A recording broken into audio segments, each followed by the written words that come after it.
So hey guys, this is Sia Midhabalia and welcome to my channel. Today we are going to discuss the basics of income tax. So as you have heard, for the people, by the people, of the people, right? So basically whatever income you are earning, the tax on the same is income tax, that is direct tax. In India, there are two kinds of taxes, direct tax and indirect tax. Income tax is a direct tax and customs duty, excise, GST are the examples of indirect taxes. In indirect tax, the burden finally is on the customer paying for the product. In income tax, the burden is directly on the customer earning the income. So if I am earning a certain income, the burden is on me to pay the tax on the income earned by me. Now, in India, let's discuss incomes. There are 5 heads of income. Income from salary is, I think, the most common form of income and self-explanatory. Income from business and profession also includes vocation. So you may be either a retailer, wholesaler of goods. Also, you may be providing services. You may be a freelancer, a model. All these incomes are income from business and profession. Third is income from house property. House property basically is income from house property is basically the rental income which you earn. Also, if you have purchased a house property, then the interest on the loan borrowed to purchase a house property will also be a deduction you can claim under this head.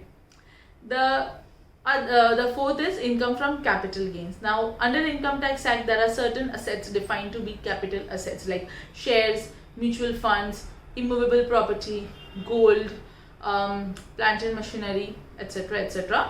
On the sale of the same, the capital loss or gains is basically recorded under this head. And the last is income from other sources. If an income cannot be defined under these 4 heads, then income from other source is the way to go. For example, interest on bank savings bank account, interest on fixed deposits, interest on PPF accounts, dividend income, lottery income. All this income will form part of the income from other sources. Now, so these 5 heads will form part of total income. Now, as you may have heard, deduction under chapter 6A or let's say section 80C, section 80C, section 80D, that is basically your LIC premiums, your medical premiums, the stamp duty which you have paid, or the principal amount of the loan which you have taken to purchase a house, tuition fees. All these can be claimed as deduction under chapter 6A.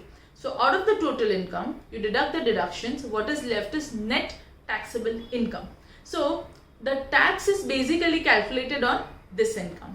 So net taxable income, after this, tax is going to be deducted, tax is going to be calculated, and from this, whatever TDS is deducted will be subtracted, and whatever is left is the tax payable by you plus 4% cess. Now, this is a very basic format of how income tax needs to be calculated. Now let's come to the concept of assessee or person. So under the Income Tax Act, assessee or a person is not just an individual. It can be either an individual or a HUF, that is Hindu Undivided Family, partnership firm, limited liability partnerships, private limited company, one-person company, trust, cooperative societies, charitable institutions, political parties. So these are all basically an assessee under the Income Tax Act.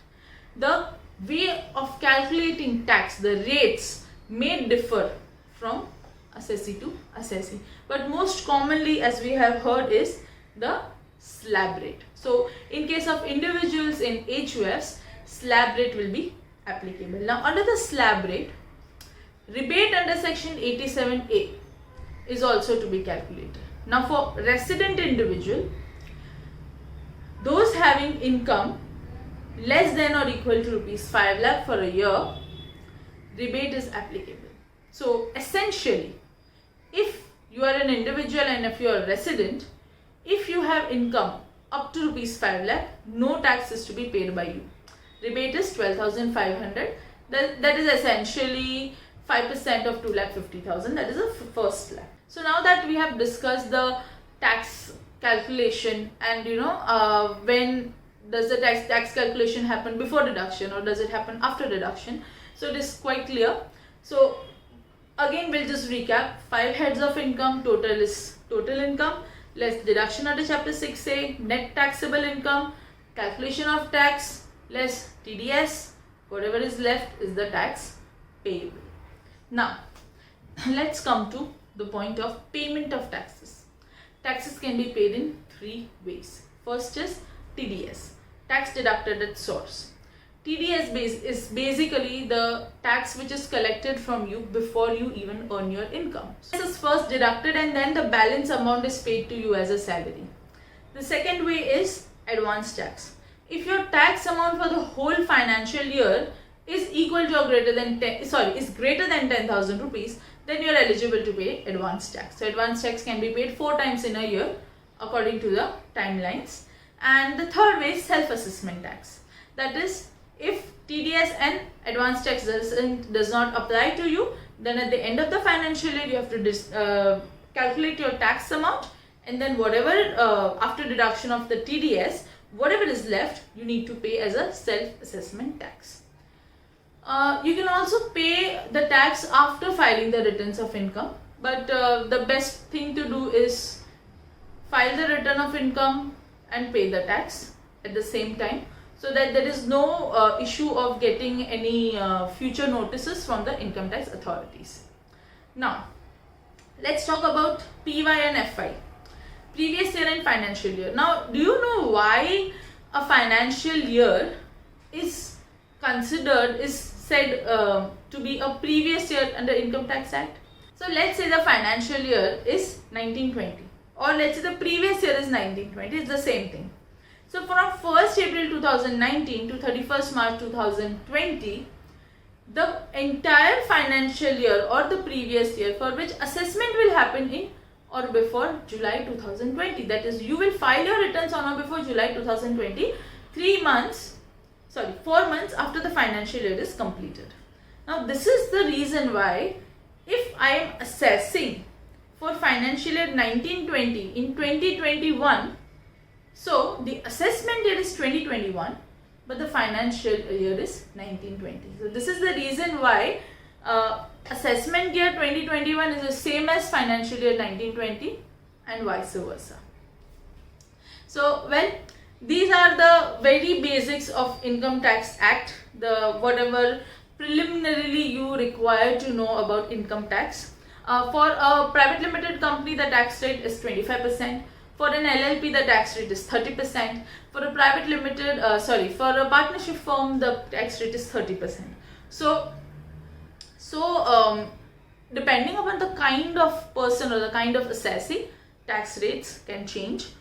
Also, there is a surcharge involved. You can read the captions or you can read the captions for more details. And this is me signing off. This is the basics of Income Tax Act. If you have any queries, you can comment and I'll be very much happy to reply. Thank you.